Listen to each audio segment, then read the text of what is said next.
Welcome back, everyone. We are getting started with Sammy versus the Donald. Game one on Ascension to Ire is loading up right now.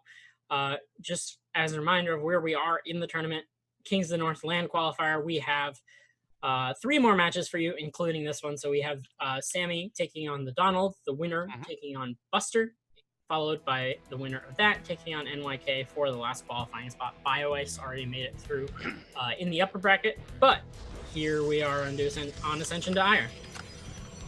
Indeed we are, Poke Money, and to introduce our players in the upper left-hand corner of Ascension to Ire. This is our blue player, TheDonald. And over here in the bottom right, as the red Zerg, we have IGX Sammy. Sammyuel, Sammy, the Samster.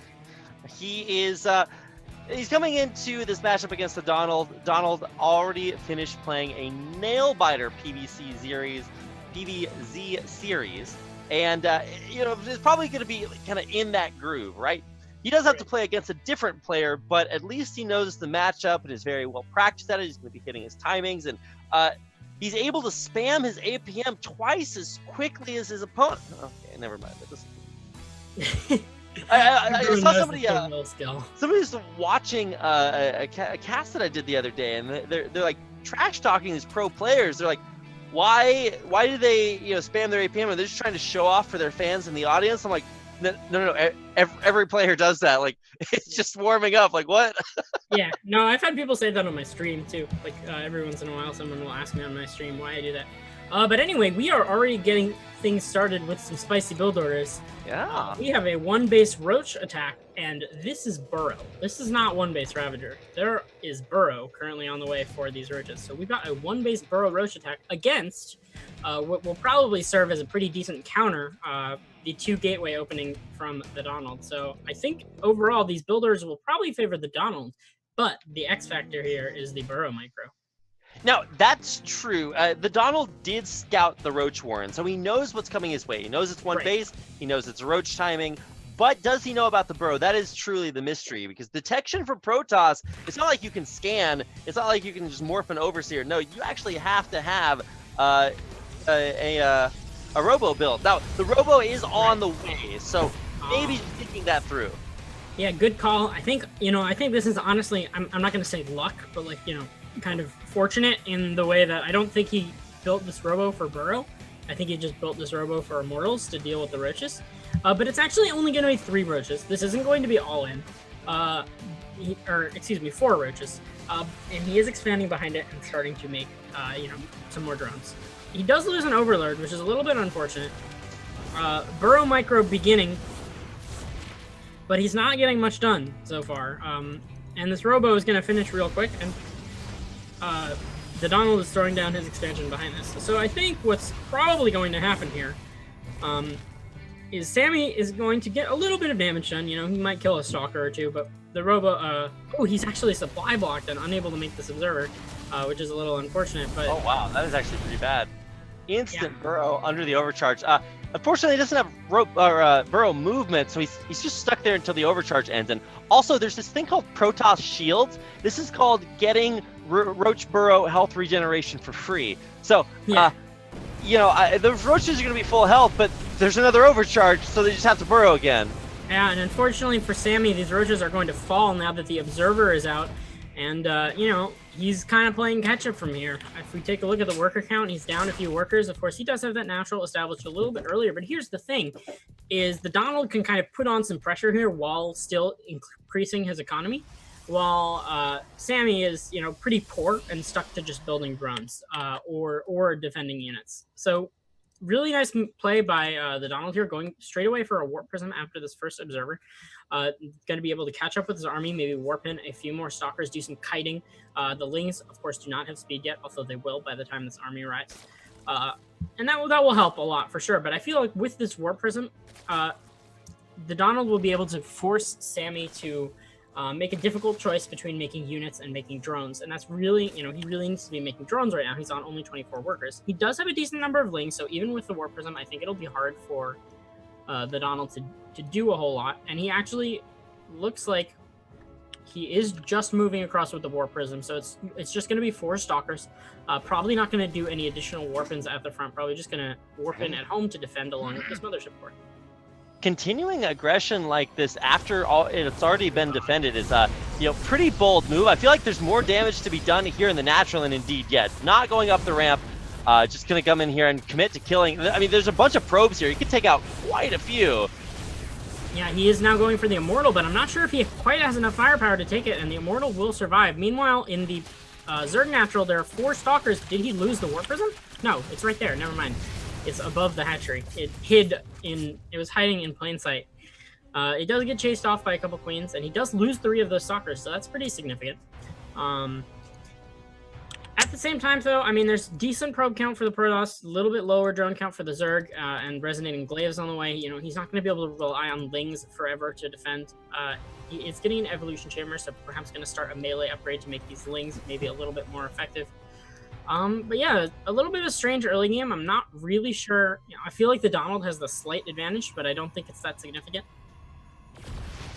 Yeah, I mean, I would agree. He defended the Roach push very, very well. I feel like as a Zerg player, if you're going to go for a build like that, you really have to make sure that Roach Warren doesn't get scouted.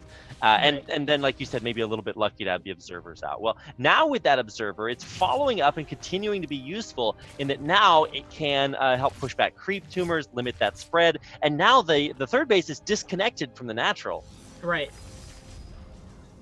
Ooh, yeah. Canceling those warp-ins as the Warp Prism was quickly chased down by some Lings. At the same time, the Donald moving across the map with a pair of Immortals as well as a couple Gateway units. If he can get some warp-ins and allow these units to join up, there are 4 Adepts now joining the Immortals. Yeah, with a number of Adepts, I don't think Sammy's going to be able to hold on to this third base, as there really is nothing but Zerglings and a couple Queens to defend.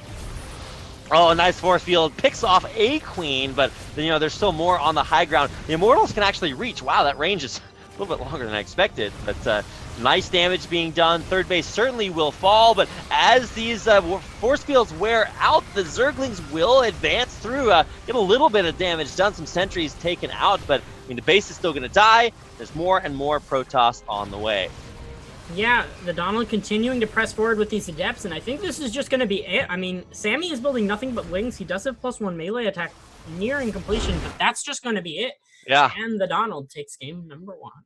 Too far behind after that aggression doesn't work out early on. I feel like, man, every time you go for a one-base strategy as a Zerg, like it just has to be picture perfect. Right. Even just having the Roaches being forced to burrow early by the Stalkers being out on the map delayed their push. And there's a very like time-sensitive aspect to going to that push. Like, I mean, the burrow's cool and everything, but how much does 50 HP on a Roach really matter? I mean, I guess it's a lot, but when you have to walk all the way across the map and your key move requires you to stop doing anything, I mean, I guess that's going to take a lot of time. Right. I think the big problem there was just that his opponent had already been going for I think he went for the 2-gate core even before he scouted the Roach Warren. Yeah. So it was already going for a build that would be extremely advantageous against a one-base Zerg. And that also allowed him to get the quick Robo, which was even also perhaps a little fortunate because I don't think he realized that it was Burrow until after he got the Robo. He might have thought it was like a Ravager or something, Yeah, you don't really see Roach Burrow all too often. No, you don't. That's definitely a surprise play, and if there's no observer, then maybe they just last there until he has to build a robo and then build an observer, and that's probably going to be pretty annoying. But right.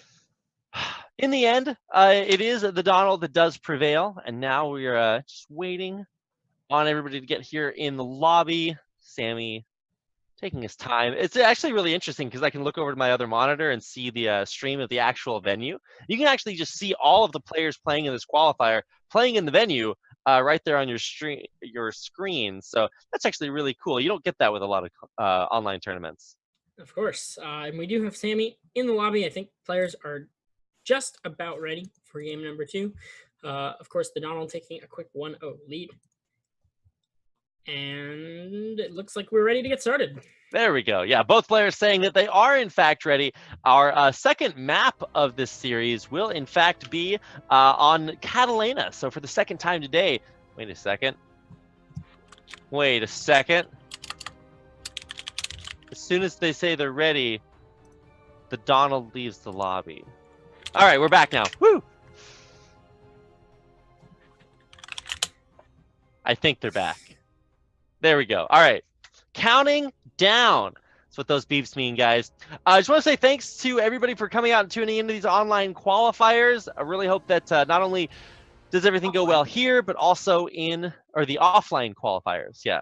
We're online, they're offline, and the finals will be offline too. So if you guys are watching and haven't made plans to attend the Kings of the North finals, go do it. It's super cool, and you should definitely go check that out.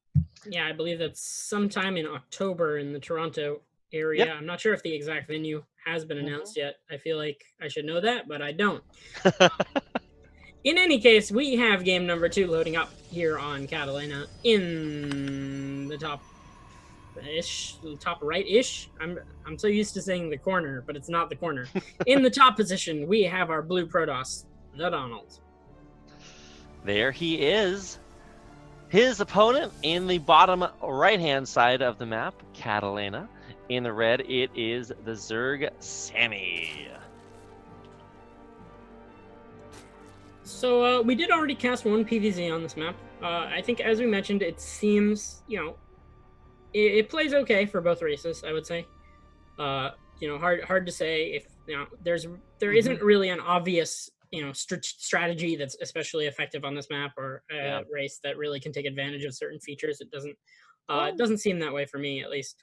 Yeah, the big difference as opposed to the previous game that we cast is that now the races are swapped. The Zerg player is on the bottom, expanding away from the Protoss. The Protoss is expanding down towards. Maybe this is the best case for both players. If the Donald wants to play aggressively, he's expanding towards his opponent. His army's right there to defend his bases.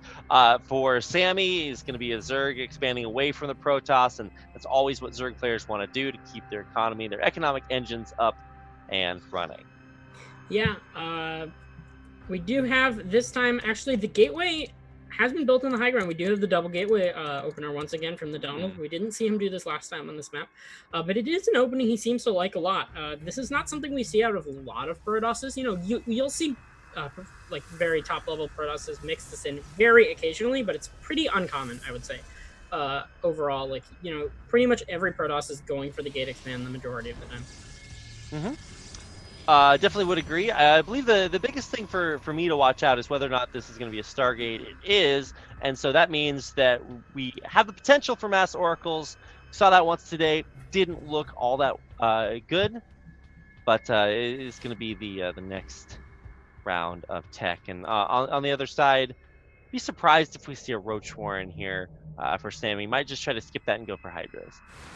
Right, yeah. It'll be up to him to defend these initial adepts however he sees fit, probably just with lings with some ling speed. But we do have, we do have 2 adepts shading across the map, about to reach the natural. Gonna wait for that shade cooldown to come up again before they push forward further. Oh, and they actually seem to be getting caught a little bit, taking a fair bit of damage as they move into the natural. The shade is going into the main, though, and there's nothing there except a single queen. Good job by Sammy avoiding these adepts with the drones. I think this is the correct play. Just running the drones away, taking the loss in mining time. Against one adept, you can keep the drones in there and try to micro around it. But he does lose one drone. I guess that will be the second drone lost overall. So 2 drones lost for the 2 adepts. I think that's okay if you're the Zerg player. You're okay with that, especially the one-based Protoss. Definitely, because you also have there's a lot of value that I feel like people don't really appreciate when you talk about the cost of a unit. The units have a cost, like a price that you have to pay, but then they also have value based on the time and position that they are. So time is money and positioning is money. So if you can kill 2 adepts that are actively in your mineral line, that's way valuable, because if they want to get more adepts in your mineral line, they have to walk them all the way across the map, and it's a big map, so that's going to take a lot of time. So very, very valuable pickoffs. Right, and not only that, the knowledge that your opponent has lost those units and doesn't have more coming right away enables you to drone up freely with little risk. As you can see, Sammy has done, going up to about 36, 37 drones with these 3 more on the way. We do have a lair starting now for Sammy as well. So he'll be pretty comfortable droning up and teching towards potentially, something like Hydralisks. Indeed he is. Well, we'll just gotta wait and see. The Evo chamber, though, I like that he's getting started on those upgrades. I would like to see the same from our Protoss player, but no forges out there just yet. Yep. We do have Resonating Glaive Adepts on the way for the Donald. He's got 2 more gateways finishing up at his natural. So he's going to have 4 gates with Resonating Glaive Adepts. I mean, looking at the production, there isn't really a response to this from Sammy. So, if we have 7 or 8 Glaive Adepts along with the 2 Oracles, Pure Lings is not going to do too well against this. So it could get a little dicey. Okay, pushing out. I feel like the real burden for the Protoss will either be put on pressure or take a third. And it looks like with this push, he's attempting to put on the pressure. This is a pretty big map, though. So by the time he gets over there, because there's no warp prism with this. This is all there is. Maybe the Adepts make it out. Maybe the Oracles do, but it's already a no for the Oracles. They are starting to get taken out there. Adepts will shade on through, trying to get at these drones. Yeah, a little bit of sloppy control from the Donald. He did actually also engage just before his Resonating Glaives finished, so he lost a few Adepts before that upgrade was even done. It is now complete, and he does kill a few drones and some Lings. But overall, a little bit of sloppy control. I felt like, Sammy wasn't especially prepared for this. 3 Queens do pretty well against the Oracles, but there were not a lot. There wasn't any tech specifically to deal with the Adepts. No Roaches, no Banelings. With those Oracles, you sometimes back yourself into a corner and really make some magic happen. But he will just have to back off. And he actually is not attempting to take a third yet. He's just adding a Forge and a Warp Prism, and perhaps going to continue the aggression. Okay, well, yeah, this is definitely a great way to do it. The third base should be scouted out, yeah, because there is a Zergling just chilling there for Sammy. So he'll know that at least it's not coming down there. He now finds where the location will be. Loses quite a few Zerglings for that scouting knowledge. Yeah, the third base for the Donald has been scouted out, of course, and there are now Hydras out for Sammy. He's also getting +1 on those Hydras, going for the Hydra upgrade rather than the melee upgrade. He actually has not added a Baneling nest, so it'll just be Hydras and Lings for now, and the drone count is relatively low. This is something we see sometimes from Zerg players who want to be a little more aggressive, is they forego the Banelings to just get a large Hydra count out and the Hydra upgrade a little earlier. So that they can, put on pressure for to a Protoss that might not have the tech to deal with the Hydras quite so early. You really need some good range units, just Adepts and Sentries. Hydras usually can outrange those units, and it makes it a little difficult. But at the same time, we've got Adepts in multiple bases, both the main natural or main and third, and now moving into the natural. 17, 18 drones have gone down now, and this is getting dangerous. Now this is, well, it's not pod racing, but there's lots of damage on the economy. Even more Adepts warped into the main. Man, assimilators, I tell you, assimilators save so many other units, because after units kill the workers, they just kill the assimilator too. I'm like, okay, congrats, you got it. You could be killing, 5, 10 more drones if you hadn't wasted there. And even more Adepts just waiting there, not doing anything. Finally brought to bear to take these drones down. Yeah, but I mean, at the same time, the Donald has established his third base. He started researching Storm. I mean, there is a little bit danger here. There are, 10 Hydras. I guess not too many. I feel like you should be able to deal with this Hydras even if he moved across the map for a counterattack. Plus, he's delaying this counterattack so long with these Adepts, killing even more drones, and Sammy desperately trying to re-drone as he sits on 39 workers to the 59 of Donald. Yeah, that's a lot of damage. I feel like that kind of goes without saying, but there it is. I said it. He's going to be a little bit light on the army, though. So if Donald tries to push out now, that will hit at a very vulnerable moment. You can see back at home, he is, as a big gateway explosion, just about to hit 4 more on the way, as well as Storm about to complete. Right, yeah.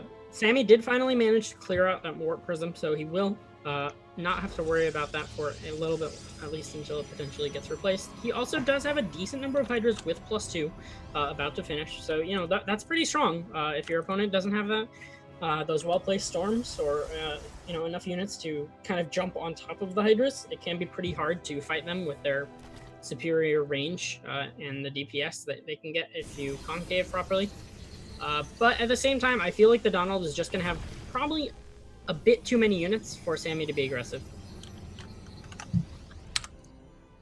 I would imagine so. He's pretty locked down. Yeah, this guy actually could turn into like one of these long split map situations, especially since our Zerg like might have the economic advantage with like more total bases out there, and the Protoss maybe a little bit behind in that regard. But on the other side, it's like, well, I mean, Protoss has great tech. He doesn't have to rebuild his economy, and he does have that large standing army too. Right. There are a few units, roaming around the map for Sammy. He seems to be kind of maybe trying to find an opening, maybe just trying to push his creep a little further. He does have his own fourth base, but he hasn't really droned it up. Meanwhile, TheDonald is starting to establish his own fourth. There are a few Banelings now joining Sammy's army, but we don't have the Baneling speed upgrade done quite yet.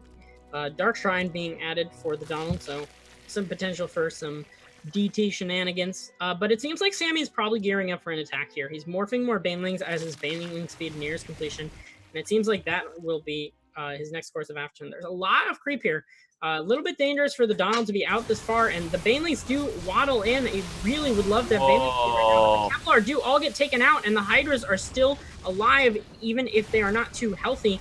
And TheDonald is going to push all the way back to his third, and I'm not sure if he quite has enough to hold on. So many of those Hydralisks are at 1 HP. The Storm just barely misses, taking them down. Banelings get forward, though, and deal great hits on all these Adepts. TheDonald needs to coalesce his army and move in to stop this. High Templar spawn and are instantly killed, while Banelings crush the rest of TheDonald's army. Yeah, a couple DTs might actually save the day here. There's not an Overseer with the army, so he continues...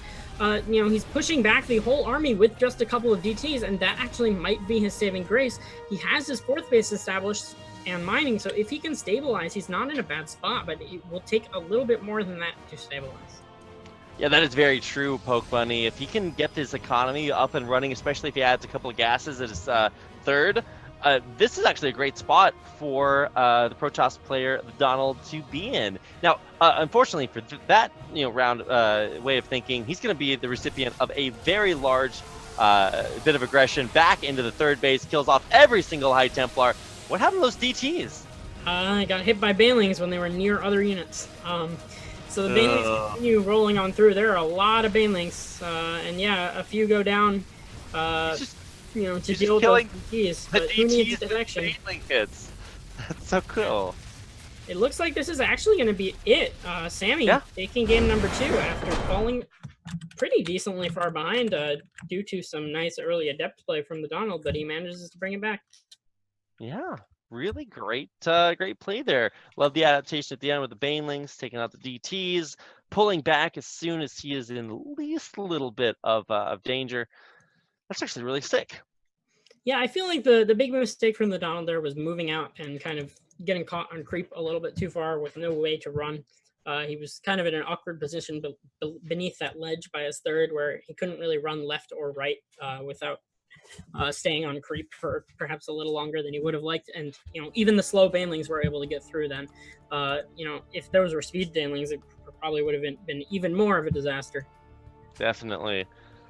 Okay, well, that's going to set us up for our third game 3 of the night. These are some pretty close games here. In the lower bracket, of course, losing here means elimination from your hopes at attending the Kings of the North offline event. So anything can certainly happen, as we have seen with great players like BioEyes just cruising through the top hand of the winners bracket, but everyone else kind of falling in his wake down here to the losers. Get a chance to see Sammy and TheDonald battle it out one final time. Yeah, we are 1-1 going into game 3 on Odyssey any moment now. So both the players said they were ready. So now we're just waiting for our wonderful host to go. Any second now. There we go. Oh boy. Cool. Let's do a quick time in Korea check. 7 a.m. Been going from like 2 a.m. to 7, and there's still like maybe 2 series after this. So it's gonna be a long day, but not without some great games of StarCraft. Yep, and here we go into game number 3 on Odyssey in the bottom right-hand corner as the red Zerg, we have Sammy. There he is. His opponent on the other side in the blue is Protoss. This is TheDonald. Yeah, we saw a lot of that 2-gate opener from TheDonald earlier. Looks like that will probably not be what he's going for this game, as the pylon has been started at his natural ramp. Sammy, of course, has mixed it up quite a bit as well, going for the Burrow Roach opening in the first game. I think he may have busted out some other strange opening in one of the other games. Maybe he was just the recipient of a 13-12. He was going for that melee attack build order in CPZ that we did unfortunately not see come to fruition. But he's definitely got his own bag of tricks as well. So, definitely a lot of options for both these players. Both of them have shown that they're very willing to, kind of bring something different to the table in all of their games. Oh boy. Well, at least for the time being, this is going to be the very early start of what should be a longer game, unless we see some more of that crazy Nidus play, but I don't think that's really a strat here on Odyssey. Scouting out to make sure that there's no third base. Donald knows pretty much what's coming his way, and what's so interesting for me is that I cast a lot out here in Korea, and so I only really get to see the Korean ultra pro gamer style of play. And I missed out on A, how things are done elsewhere in the world, and B, especially for this open offline qualifier, this is just open to anybody that comes in. So sometimes you're a player and you win all your fame off the back of being able to execute maybe like 1.5, 2 builds. And so maybe you're just really great at that. So whereas I would expect things to go one way, you're just super good, really focused on one way of playing. And if you play to your strengths, that's great, but it's going to look a lot different. So definitely learning a lot. I think that's what we call the reason that Poke Bunny has a chance in ladder qualifier. I just veto all the maps that I don't like to play and play one style on all the others. There you go. Anything works. Yeah. So we do have actually it is not exactly a 2-gate opening the way that it was a 2-gate opening before, but we have a Nexus followed by a 2-gate opening. So we will still have like the double adept pressure most likely. Just a little bit later, of course, because he did go for the Nexus before it. Lane speed on the way for Sammy, getting that third base started, so all very standard on his side of that. A little bit interesting to see this double gate. I'm wondering what he plans to do with it. Maybe we'll see the Stargate once again. It is actually going to be a Twilight along with this double gate. Okay. Now, a lot of times when you see this particular way of opening with the 2-gate early, and then Twilight immediately following. That was pretty quickly after those 2 gates. There's a chance that you have the glaives and 5 more gateways thrown down, and you just like 7-8 gate your opponent right there. And if it's not scouted, that can be super dangerous. But thankfully, Sammy's scouting has actually been pretty good this series, so I wouldn't expect him to shirk in that regard. Even scouting out things like I forget what it was that he scouted. Third base placement and scouting, really good this series. Right. It is actually going to be a Dark Shrine. We don't have a Robo yet, so if he's going for that DT drop, it may be a little bit delayed. He's actually these first 2 adepts are gonna get caught out and die for free. So a nice catch by Sammy, building just the right number of lings, about 10, not overcommitting to lings, although he is building actually 10 more. So perhaps I spoke too soon. He may want to try to make something happen with these 20 lings or so, but he is going for a Baneley Nest. Not the earliest, but he could, perhaps try to I'd be surprised actually if he tried to bust through. This seems a little too late. If the Baneley were like finishing right now, that's when you go for it. Right. Also, then Zerg would win every game because that would be way too fast. I'd just get Baneling busted all the time. I'd have to like build my SimCity like 2 walls thick because I know the Banelings are just going to come through their front door. Yeah, I think we call that the zest tactic. Hey, where you just build all of your buildings at the front of your natural. Yeah. Who cares about hiding? Then he gets dropped and there's nothing in the main for the guy to kill. It's like, okay, I'm sorry. Meanwhile, we have Sammy getting up that lair. We've got spores in the main and the natural, not one in the third yet. And he doesn't have the lair, so it could be a little scary if DTs manage to make their way across the map. Ooh, nice cancel. Some DTs have been warped in somewhere. Hold on, where are they? It's just north of Just the at top natural. by the gold base. Yeah. But yeah, some lings moving into the net. All right. It's the overcharge. Preemptive overcharge, the next level. Just in case. But yeah, we've got DTs moving into all of the bases. Oh man. Not and they're one all yet. gonna hit at like pretty close to the same time. Yeah, he's actually going for the spore in the main. Not sure how I feel about that one. He might be able to kill it though. Not quite. Yeah. Oh yeah, the other DT guys get blocked. So Yeah. less than successful in the main. In the natural, the spore completes, and that's going to be cleaned up. And of course, there's a spore in the third base too. DT aggression not really paying off. Yeah. He pulls the drones in time. Yep. Looks like these 2 more DTs will go down, not quite for free, but certainly not paying off. As if we take a look at the resources lost, Yeah. I think that will DTs tell are you about the expensive. value of DTs. Yeah. I mean, you know, it's valuable to kill Zerg drones early on, but not that valuable. Yeah. Certainly the drones can pay off, but as you said, it's probably not to the extent that that the Donald sacrificed. But we do have a robo up. We've got a couple extra gateways, starting the immortal production, taking that third base. It's certainly far from over. The warp prism, you know, floating around the map, potential for a little extra damage. I wonder if he was planning to go for a DT drop and he just like Made got that the split robo decision. later than he intended or something, and like, you know, instead of waiting for the warp prism, he just went for it earlier. Like, it just seemed like there's no way that that was what he intended his build to be from the start. Maybe I'm wrong, but it just seemed like he was not really going with what he had planned. We do have a warp prism moving into the third. Did warp in some adepts in the main, but Sammy is dealing with this really well. He's got units everywhere that he needs to. You know, not quite enough lings at the third, but it's okay because they stalled enough for more units to come over, and no drones died. So this is really good for Sammy. He's up to, you know, 57 drones. He's got his 4th base. Probably wants to make a few more drones or go for an attack, one or the other. It looks like he might go for the attack instead. Yeah, Every time, a lot of bans. every time I see adepts go into all these bases and then they start their attack and they only hit Zerglings, I'm like, look, you're here to deal damage. Like, he did kill off quite a few Zerglings, especially at the third base. But if you look at the supply, it's 27 for Donald in the army supply. So he just does not have a lot, and this should just walk across the map and kill him.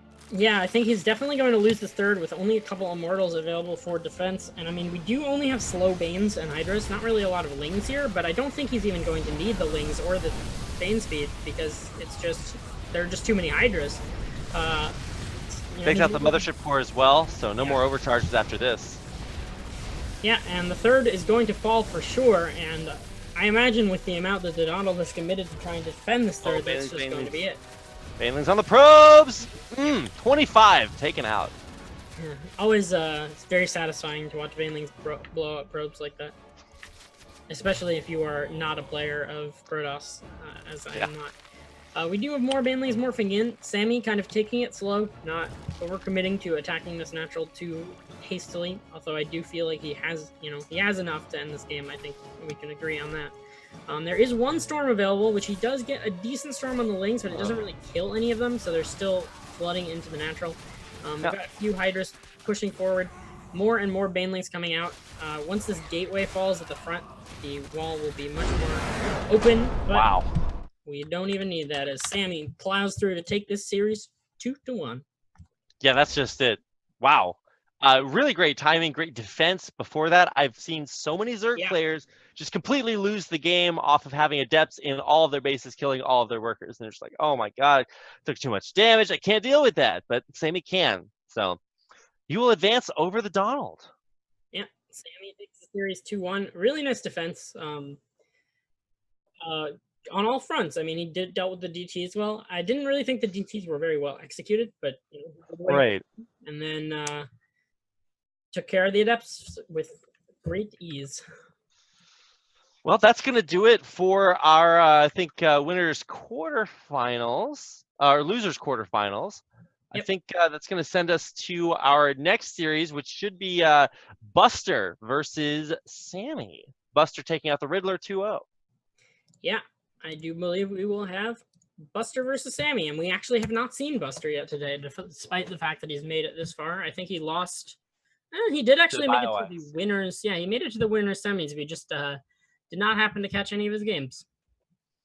Nope, got 2-1'd by BioIce in the winners bracket, and then came down here to the losers. And then when he came down to the losers, all he had to really do was take out the Riddler. He did that 2-0, so now he's powered up and ready to face off against Sammy.